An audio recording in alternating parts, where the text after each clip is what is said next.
Imagina un arma tan catastrófica, tan destructiva, que el bando que la construyera primero no solo ganaría la guerra, sino que dominaría el siglo. Redibujaría las fronteras de todas las naciones. Decidiría, desde las ruinas humeantes de la civilización, quién viviría y quién moriría para las generaciones venideras. Ahora imaginen esa arma en manos de Adolf Hitler. En el invierno de 1938, aquello no era ciencia ficción, no era fantasía paranoica, era física. Física fría, implacable y innegable. Y los científicos que mejor la comprendían no se encontraban en laboratorios estadounidenses ni en universidades británicas. Muchas de las mentes más brillantes de la ciencia nuclear eran alemanas. Varias eran leales al Tercer Reich. Y una de ellas, un joven físico teórico brillante e insoportablemente seguro de sí mismo, se paró frente a una pizarra en Leipzig y les dijo a sus colegas, en tono tranquilo y mesurado, que Alemania podría tener una bomba atómica operativa en 2 años. Su nombre era Werner Heisenberg, y puede que hoy estés vivo porque él estaba equivocado.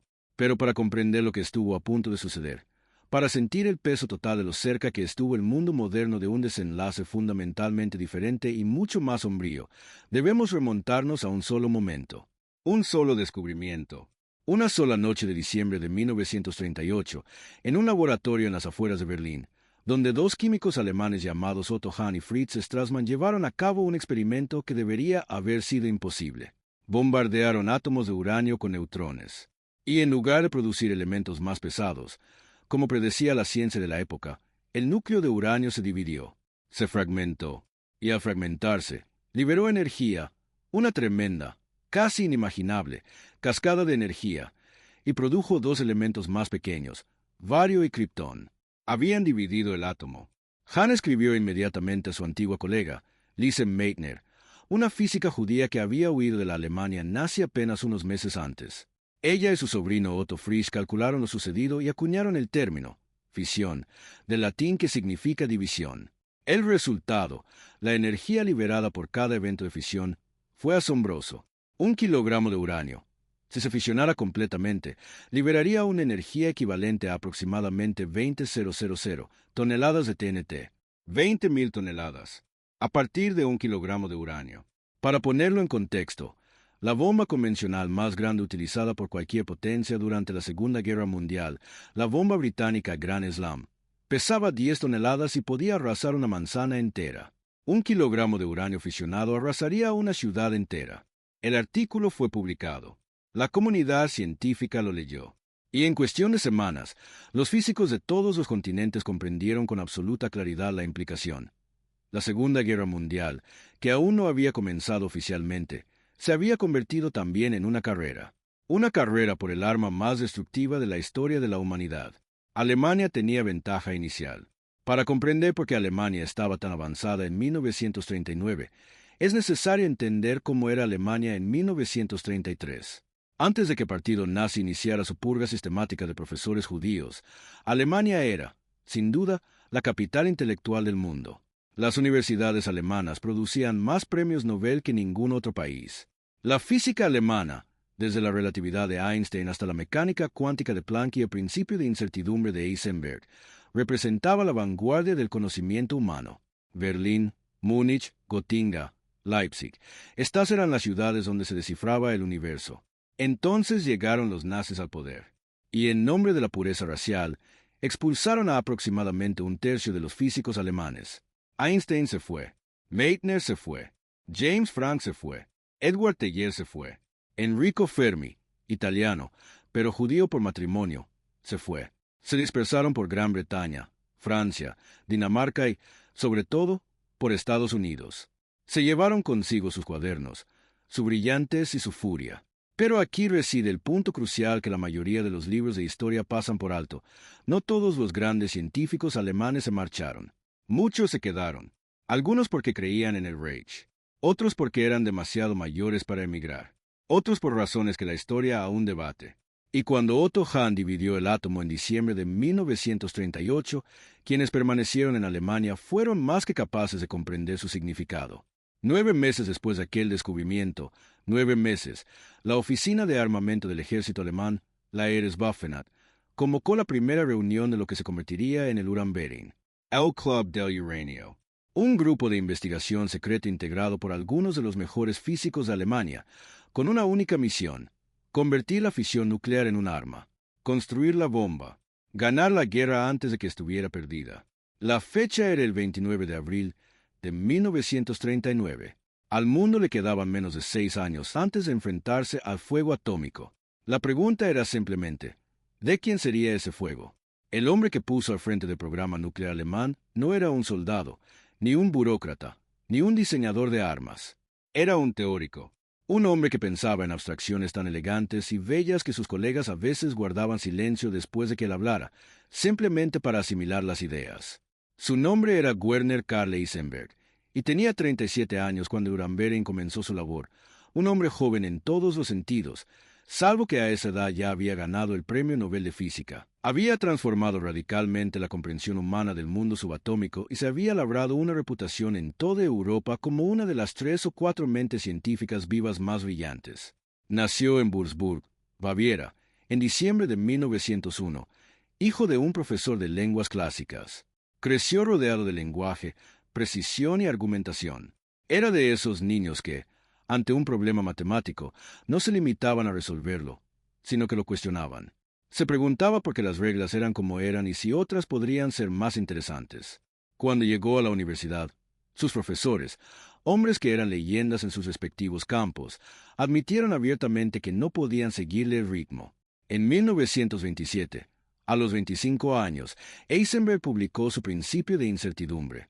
La idea, en pocas palabras, es la siguiente: no se puede conocer simultáneamente la posición exacta y el momento exacto de una partícula subatómica. Cuanto más precisamente se mida una, menos precisamente se podrá conocer la otra. Esta no es una limitación de nuestros instrumentos, sino una limitación inherente a la propia naturaleza de la realidad. El universo, en su nivel más fundamental, se resiste a la certeza. Heisenberg no había descubierto una peculiaridad de la física, sino una ley de la naturaleza aplicable a todo lo que existe. Ese artículo cambió la física para siempre. Le valió el Premio Nobel en 1932 y le infundió, durante el resto de su vida, una confianza casi inquebrantable en su propia capacidad para percibir cosas que otros pasaban por alto.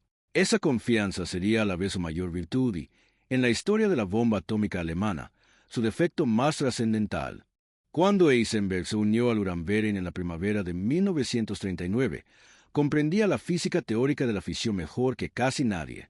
Lo que necesitaba comprender, lo que todos necesitaban comprender, era la ingeniería. La brecha entre saber que el uranio podía liberar una energía enorme y construir un dispositivo que la liberara en una explosión controlada y apta para ser utilizada como arma no era pequeña. Era un abismo plagado de problemas de ciencia de los materiales, desafíos de ingeniería, logística de recursos y burocracias de adquisición militar. El primer desafío fue el combustible. El uranio natural, tal como se extrae de la Tierra, es una mezcla de isótopos, principalmente uranio 238, que no es muy fisionable, y aproximadamente un 0,7% de uranio 235, que sí lo es. Para una bomba, se necesita uranio enriquecido con un porcentaje mucho mayor de U-235, idealmente superior al 80%. Para lograrlo, hay que separar los isótopos. Y dado que el U-235 y el U-238 difieren en masa en tan solo 3 unidades de masa atómica, separarlos es extraordinariamente difícil. Es como intentar distinguir gemelos idénticos por la ligera diferencia de altura. Los alemanes lo entendieron. Los estadounidenses, cuando finalmente lanzaron su propio programa nuclear en 1942 bajo el Proyecto Manhattan, dedicaron los recursos de toda una nación industrial a este único problema. Construyeron una ciudad, Oak, Tennessee, prácticamente de la nada, específicamente para albergar las instalaciones de enriquecimiento. Dichas instalaciones consumían más energía eléctrica que algunos estados estadounidenses de tamaño mediano. Alemania no tenía esa opción. Para 1940, ya estaba en guerra en múltiples frentes. Su capacidad industrial estaba al límite. Su red eléctrica no podía ampliarse a la escala necesaria. Y, lo que es crucial, Alemania carecía de materias primas en cantidad suficiente, no solo de uranio, sino también de la otra sustancia fundamental que Heisenberg consideraba esencial para su programa. Esa sustancia era agua pesada. Agua pesada. Suena casi medicinal, casi inofensiva. Es agua, HO, en la que los átomos de hidrógeno ordinarios han sido reemplazados por deuterio, un isótopo más pesado del hidrógeno que contiene un neutrón en su núcleo en lugar de ninguno. Químicamente, el agua pesada se comporta casi idénticamente al agua común, pero físicamente posee una propiedad que la hace invaluable en los reactores nucleares. Puede ralentizar los neutrones sin absorberlos. En una reacción nuclear en cadena, se necesita un moderador, una sustancia que ralentiza los neutrones producidos por la fisión para que puedan desencadenar nuevos eventos de fisión. El agua pesada es uno de los mejores moderadores conocidos por la ciencia. Los estadounidenses eligieron el grafito como moderador. Heisenberg eligió el agua pesada. Fue una decisión que marcaría el destino del programa, porque, en toda la Europa ocupada, solo existía una instalación que producía agua pesada a escala industrial. Se ubicaba en una remota meseta de la Noruega ocupada por los alemanes, aferrada a la ladera de una montaña sobre un desfiladero tan profundo y vertical que parecía haber sido colocada allí por alguien que no quería que nadie llegara. La instalación se llamaba Vemork, y lo que allí ocurrió, a lo largo de 3 años extraordinarios, es una de las historias más asombrosas de la Segunda Guerra Mundial. Vemork no se construyó como una instalación de armamento. Fue construida como una central hidroeléctrica y una planta de química industrial por la empresa noruega Norsk Hydro en 1934. El agua pesada que producía era, antes de la guerra, una curiosidad científica, un producto químico de laboratorio que se vendía en pequeñas cantidades a universidades de todo el mundo. La planta producía aproximadamente 10 kilogramos de agua pesada al mes. El programa del reactor de Heisenberg requería, según sus propios cálculos, aproximadamente 5 toneladas, 5.000 kilogramos, solo para comenzar. Cuando Alemania ocupó Noruega en abril de 1940, una de las primeras cosas que la Wehrmacht aseguró fue Vemork. Científicos alemanes llegaron en cuestión de semanas para evaluar las instalaciones y acelerar drásticamente su producción. Para 1942, la planta producía agua pesada a un ritmo sin precedentes, almacenándola para su envío a Alemania, donde el equipo de Heisenberg estaba construyendo lo que llamaban una máquina de uranio, un reactor experimental en un laboratorio, bajo las gradas de un estadio deportivo en Berlín. Los británicos conocían Vemork. Lo sabían desde hacía meses, gracias a las redes de inteligencia que la resistencia noruega mantenía a pesar del extraordinario riesgo personal. Y comprendían, con una claridad que generaba un auténtico temor existencial en los pasillos de Vittel, que si los alemanes lograban construir un reactor funcional utilizando agua pesada como moderador, el siguiente paso sería el plutonio apto para armas nucleares. Del plutonio a la bomba. De la bomba a una guerra que no se podía ganar. Churchill fue informado. Sus asesores científicos confirmaron la amenaza. Y se tomó una decisión sin precedentes en la guerra moderna. Las potencias aliadas destinarían importantes recursos de operaciones especiales no a capturar a un general, ni a destruir una flota, ni a liberar una ciudad, sino a sabotear una planta química en Noruega que producía menos líquido al mes que una piscina municipal promedio. La operación que siguió se desarrollaría en 3 actos, cada uno más desesperado que el anterior, cada uno requiriendo un tipo diferente de valentía. El primer intento se denominó Operación Gross, seguido inmediatamente por la Operación Freshman, y fue una catástrofe. En octubre de 1942, 4 agentes noruegos, miembros de la sección noruega del Special Operations Executive, todos entrenados en Escocia, todos voluntarios y plenamente conscientes de que era improbable que regresaran a casa, se lanzaron en paracaídas sobre la meseta de Hardangervidda, en Noruega. Su misión era realizar labores de reconocimiento, establecer una base y preparar el terreno para una fuerza de asalto mayor. Eran antiguos científicos, ingenieros y soldados, hombres que conocían las montañas, que hablaban el idioma y que comprendían las actividades de los alemanes en Vemork, ya que algunos habían trabajado allí antes de la ocupación. Aterrizaron en el lugar equivocado. Su equipo de radio resultó dañado. El invierno noruego en la meseta de Hardangervidda, uno de los entornos de gran altitud más duros de Europa, donde las temperaturas descendían hasta los 40 grados bajo cero y las ventiscas reducían la visibilidad a cero, comenzó a matarlos, lente sistemáticamente. No tenían suficiente comida. Sus esquís eran inadecuados. Su refugio era mínimo.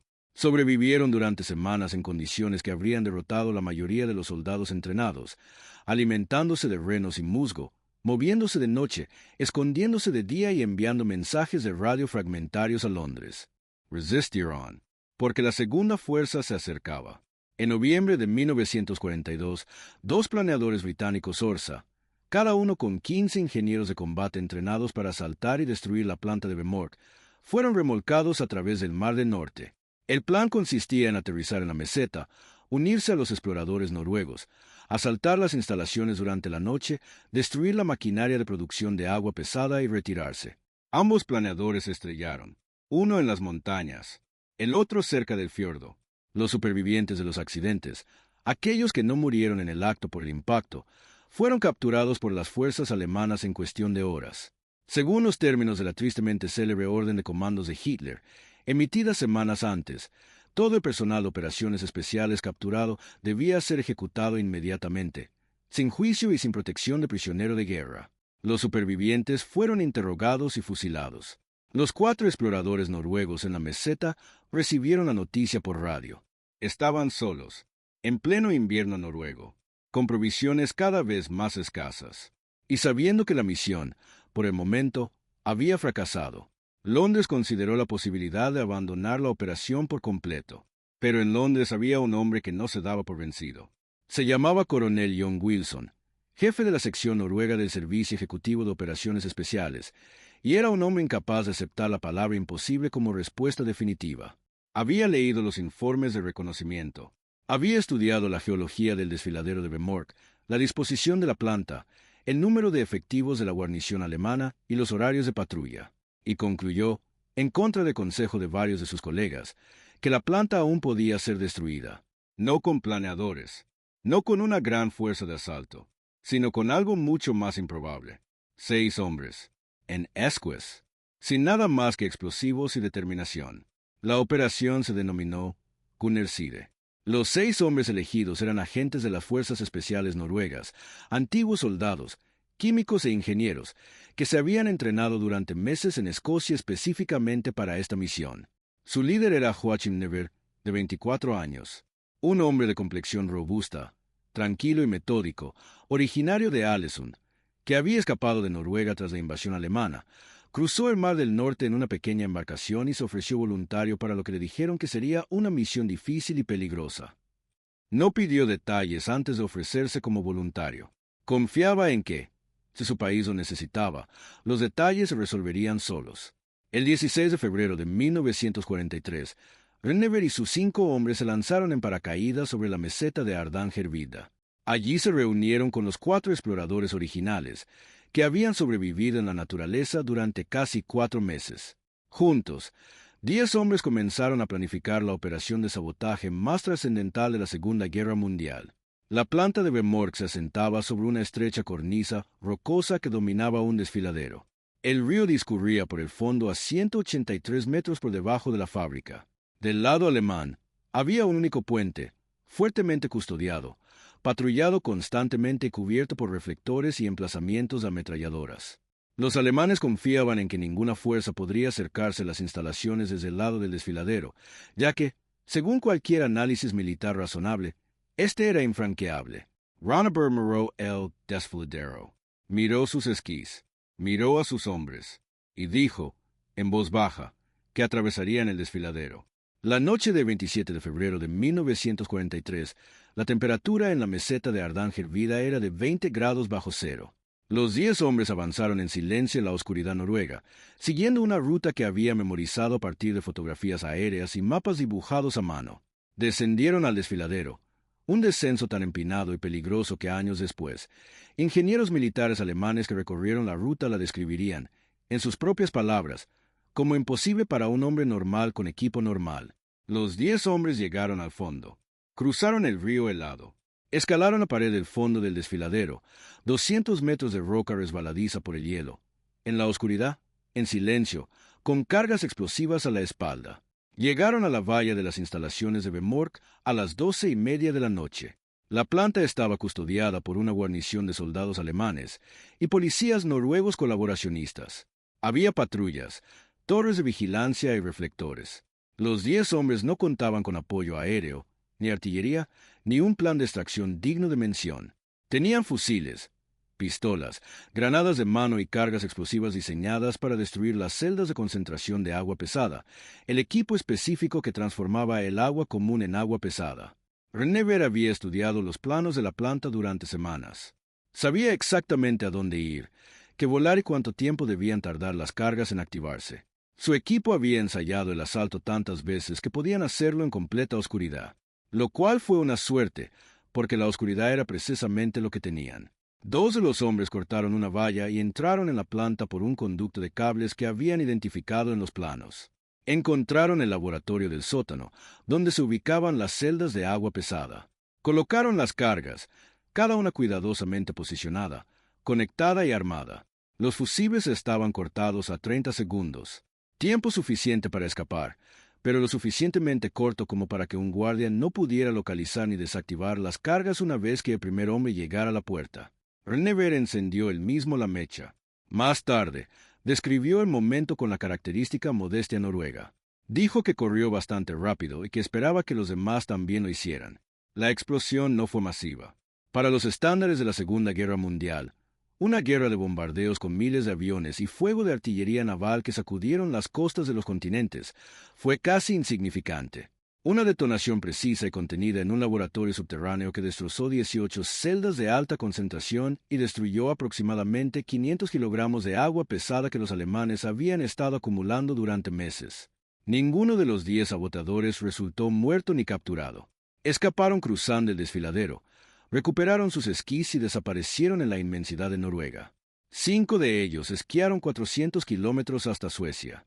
Los demás se unieron a la resistencia local. Los alemanes registraron la meseta durante semanas y no encontraron nada. Churchill recibió el informe a la mañana siguiente. En privado, describió la operación como el mayor acto de sabotaje en la historia de la guerra. Pero no fue suficiente, porque Vemork era una fábrica. Y las fábricas, cuando no están destruidas sino solo dañadas, pueden repararse. En 5 meses, los alemanes habían reconstruido las células de producción de agua pesada. Para el otoño de 1943, Vemork ya estaba operativa de nuevo y las reservas aumentaban. El aparato de inteligencia de las SS también había reforzado drásticamente la guarnición de la planta, haciendo prácticamente imposible un segundo asalto terrestre. Y el programa nuclear alemán, aunque más lento de lo que Eisenberg había esperado, acosado por la escasez de materiales, la obstrucción burocrática y la dificultad intrínseca de construir un reactor en un país en guerra, seguía avanzando. La respuesta aliada en esta ocasión fue el bombardeo aéreo. El 16 de noviembre de 1943, 143 bombarderos estadounidenses B-17 Flying Fortress realizaron una misión a Vemork. Lanzaron 711 bombas. La mayoría no alcanzaron el objetivo. La estrecha plataforma industrial sobre el desfiladero era extraordinariamente difícil de alcanzar desde gran altitud, pero suficientes impactaron en las instalaciones como para causar daños significativos, lo que es más importante, para convencer a los alemanes de que Vemork ya no era un centro de producción viable. Se decidió trasladarlo todo. El agua pesada restante, aproximadamente 14 toneladas, la totalidad de las reservas alemanas, se transportaría de Noruega a Alemania por ferrocarril y luego en ferry. Si llegaba a salvo, el programa de reactores de Eisenberg contaría con suficiente moderador para alcanzar la criticidad, para demostrar una reacción en cadena controlada, para dar el paso decisivo hacia la bomba. El ferry se llamaba SF Hydro. Era un ferry lacustre, modesto y sin pretensiones, que cruzaba el lago Tinsja en la región de Telemark, Noruega. Los alemanes eligieron esta ruta porque la consideraban segura. El lago estaba tierra adentro. Las aguas estaban controladas. No había submarinos ni aviones aliados que pudieran interceptar un solo ferry en un lago noruego, sin arriesgarse a sufrir numerosas bajas civiles noruegas. No se equivocaron con respecto a los aviones, pero no habían tenido en cuenta a los hombres.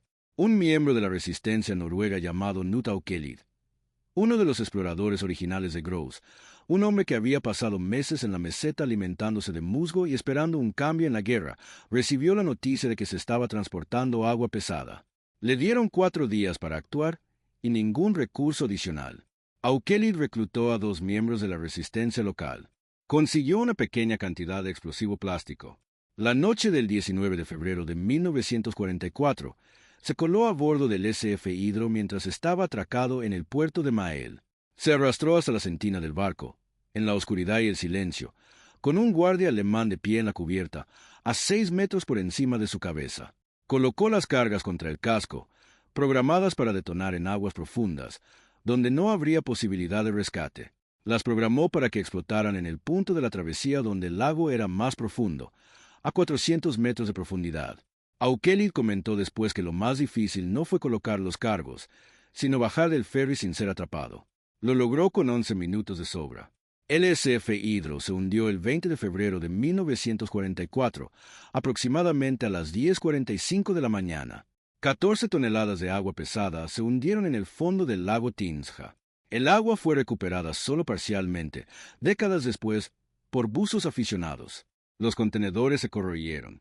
El agua pesada se disipó, y con ella se esfumó la última esperanza realista del programa nuclear alemán. Pero es aquí donde la historia se convierte en algo más que un relato de sabotaje y espionaje. Es aquí donde se transforma en un misterio. Un enigma histórico sobre que físicos e historiadores han debatido durante 80 años y que aún no han logrado resolver por completo. ¿Por qué fracasó el programa nuclear alemán? Porque incluso sin agua pesada, incluso sin un reactor operativo, Alemania aún contaba con científicos brillantes, aún disponía del mineral de uranio capturado a Bélgica y Checoslovaquia, aún tenía el marco teórico para una bomba. El sabotaje en Vemork fue devastador. El hundimiento de la central hidroeléctrica SF fue catastrófico, pero el programa en sí, la Uranbering, continuó funcionando hasta los últimos meses de la guerra. Y Heisenberg, quien posiblemente fue el físico teórico más brillante de Alemania, parece haber cometido un error fundamental. Calculó que una reacción nuclear en cadena, del tipo necesario para una bomba, requeriría enormes cantidades de material fisionable. Su estimación para la masa crítica de uranio 235 necesaria para producir una bomba era de aproximadamente toneladas. Varias toneladas.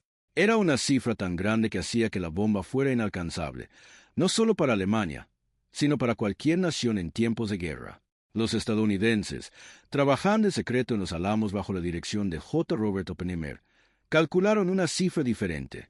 Determinaron que la masa crítica era de aproximadamente 52 kilogramos, menos de 15 kilogramos en la bomba final de implosión.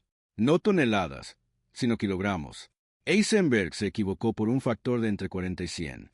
La pregunta que ha atormentado a físicos e historiadores desde entonces es: ¿se equivocó porque calculó mal o se equivocó porque eligió calcular mal?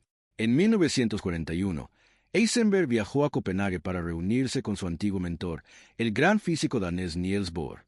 Su conversación, descrita posteriormente en términos fragmentarios por ambos, nunca documentada por completo y objeto de interminables controversias, duró quizás una hora. Bohr salió de ella profundamente perturbado, convencido de que Heisenberg trabajaba activamente para construir una bomba para Hitler. Heisenberg sostuvo hasta su muerte que había acudido a Bohr para sugerirle que ambas partes acordaran no desarrollar el arma, que, a su manera, intentaba evitar la misma catástrofe que su programa estaba oficialmente diseñado para provocar. La verdad es casi con toda seguridad más compleja que cualquiera de las dos versiones. Heisenberg era alemán, era un patriota. También era un hombre que comprendía, quizás más profundamente que nadie, el impacto que una bomba atómica tendría en una ciudad.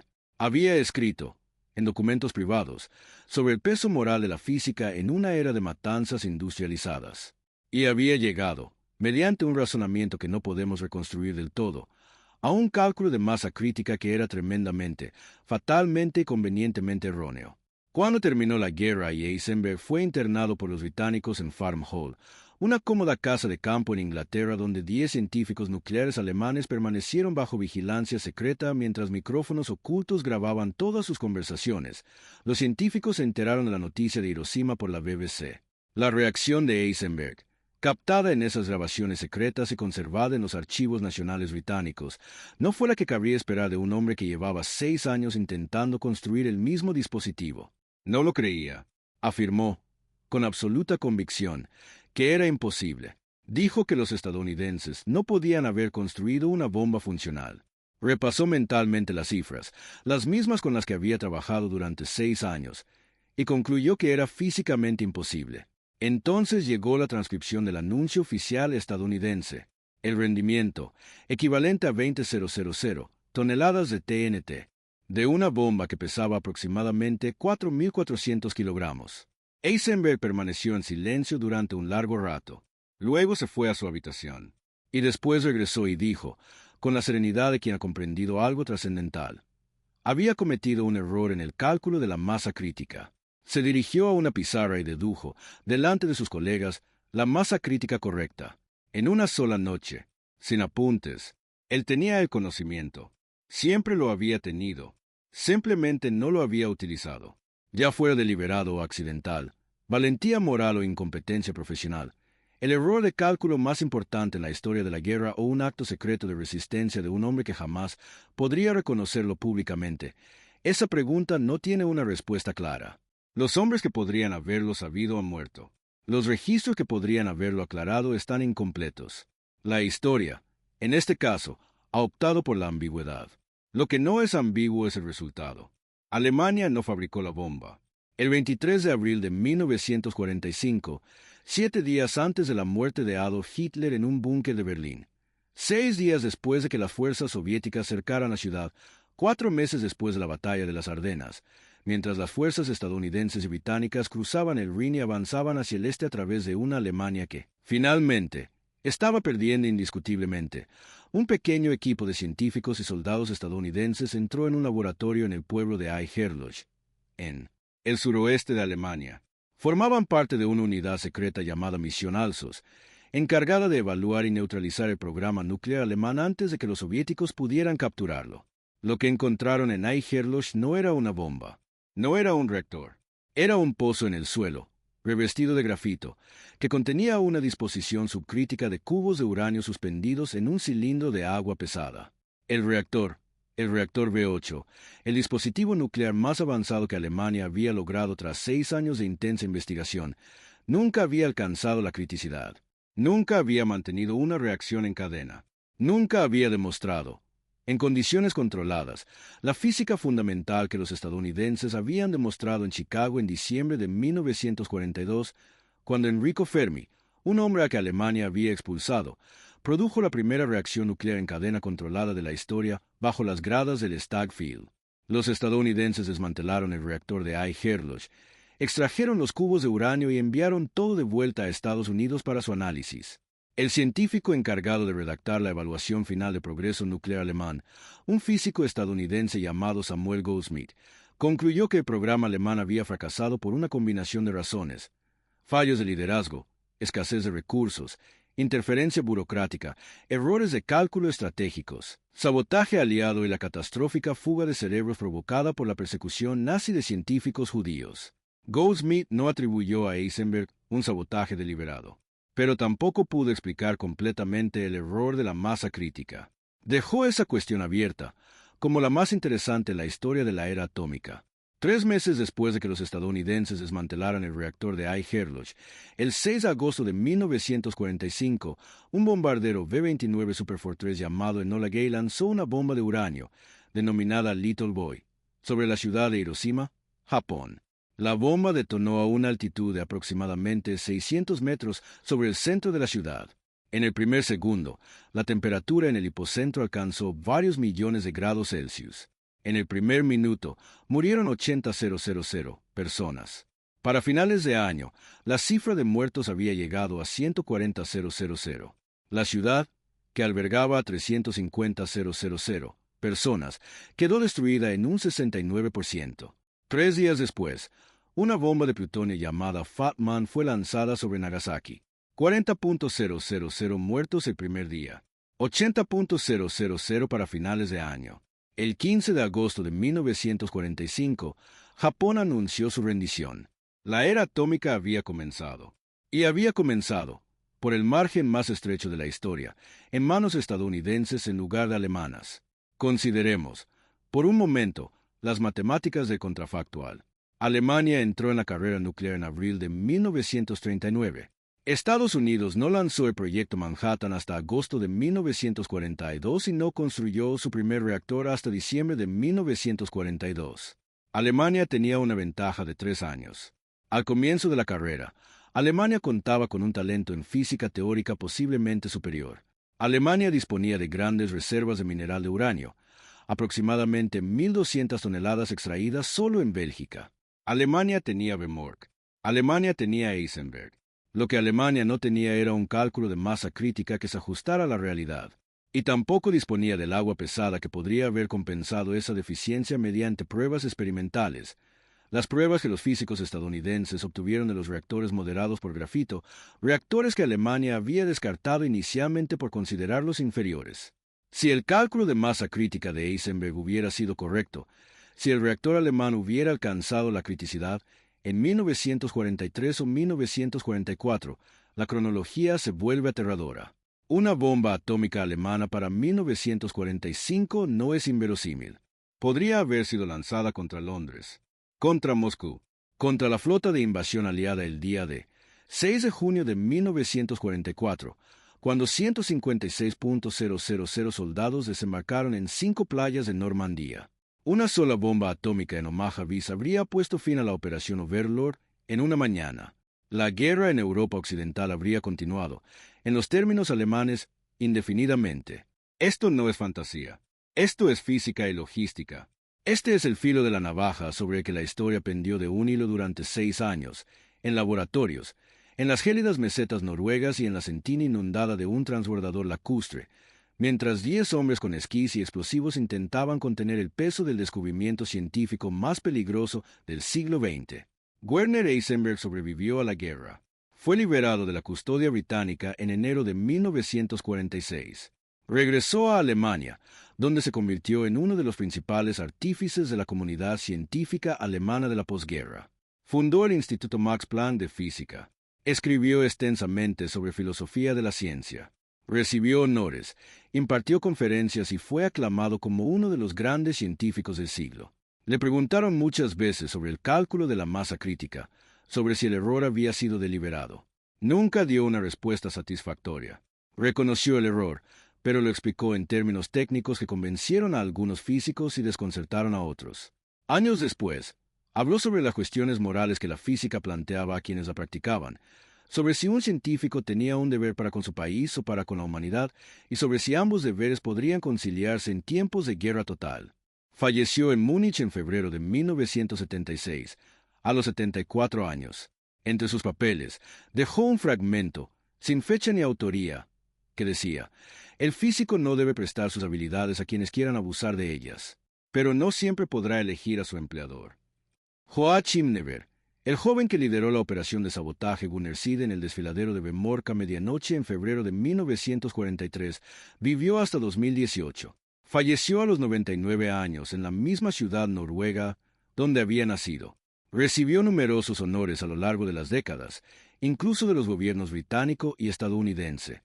Según todos los testimonios, era un hombre de extraordinaria modestia. No se consideraba un héroe. Hablaba de su equipo. Hablaba de los hombres que murieron en los planeadores estrellados. Hablaba de los civiles noruegos que dieron refugio a los sabotadores arriesgando sus vidas. Cuando, en una entrevista casi a final de su vida, se le preguntó si creía que la Operación Bemork había cambiado realmente el curso de la guerra, Never guardó silencio durante un largo rato. Luego pronunció unas palabras que han quedado grabadas en la memoria de los historiadores. «Creo que hicimos lo necesario. Lo que habría ocurrido si no lo hubiéramos hecho, prefiero no pensarlo». Es una idea muy fría. Knut Aukelid, quien hundió el SF Hydro y vertió 14 toneladas de agua pesada en el fondo del lago Tinsja, también sobrevivió. Escribió unas memorias. Vivió hasta 2009, y en sus últimos años, buzos recuperaron varios de los bidones de agua pesada del fondo del lago. Ahora se exhiben en museos noruegos. El agua que contienen, inerte, inofensiva, ya no lo suficientemente abundante como para importar a nadie, es una reliquia del momento en que el mundo no llegó a su fin. El legado del programa nuclear alemán no es simplemente la historia de un arma que nunca se construyó. Es una historia sobre la relación entre ciencia y poder, sobre lo que sucede cuando el conocimiento más peligroso de la humanidad cae en manos de hombres dispuestos a usarlo sin dudarlo, y sobre la extraordinaria e improbable cadena de acontecimientos, un invierno noruego, 6 hombres esquiando, un agujero en una valla, una carga colocada en la sentina, un cálculo que pudo haber sido deliberadamente erróneo, que se interpuso entre 1939 y un mundo que ninguno de nosotros reconocería como nuestro hogar. Los físicos que huyeron de Alemania en la década de 1930, expulsados o forzados por las leyes raciales nazis, contribuyeron directamente al desarrollo de la bomba atómica aliada. Einstein firmó la carta que convenció a Roosevelt de financiar el proyecto Manhattan. Fermi construyó el primer reactor. Teilhard ayudó a diseñar la bomba de hidrógeno. No solo trajeron consigo su brillantez, sino también su furia, la ira fría y concentrada de hombres que comprendían que era el Tercer Reich y que pretendía para el mundo. Y quizás esa sea la lección más profunda de esta historia. Los nazis, en su afán por crear una raza superior, destruyeron la comunidad científica que podría haberles proporcionado el arma definitiva. Expulsaron a las mentes más brillantes que necesitaban, y luego confiaron su mayor secreto a un hombre que, en la soledad de su conciencia, tal vez optó por fracasar. La superarma que Hitler nunca llegó a usar no era simplemente una bomba, era una idea. Y las ideas, incluso las más terribles, pueden ser detenidas, a veces por ejércitos, a veces por sabotadores esquiando, a veces por un solo hombre con una tiza, de pie frente a una pizarra, optando, en silencio, por equivocarse en la respuesta. El mundo sigue aquí. Piensa en lo que eso significa.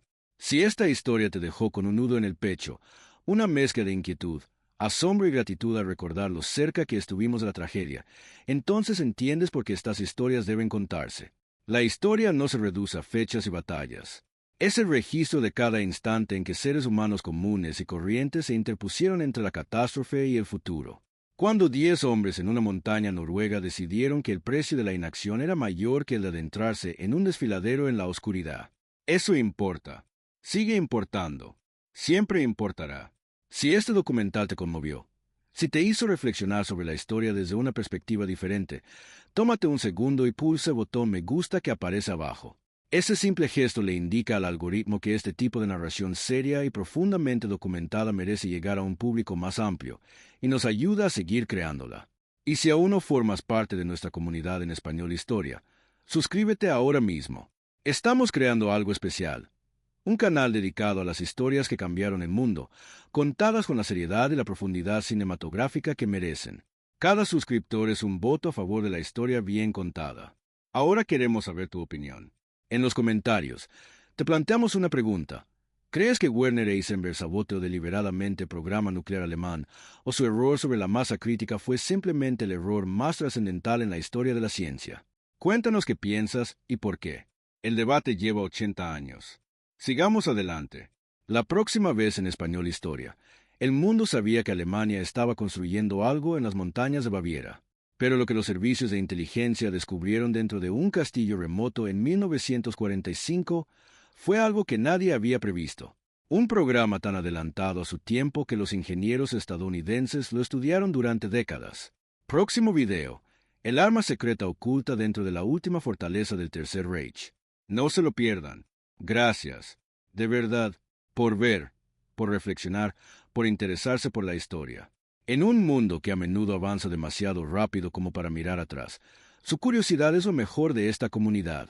Nos vemos en el próximo video.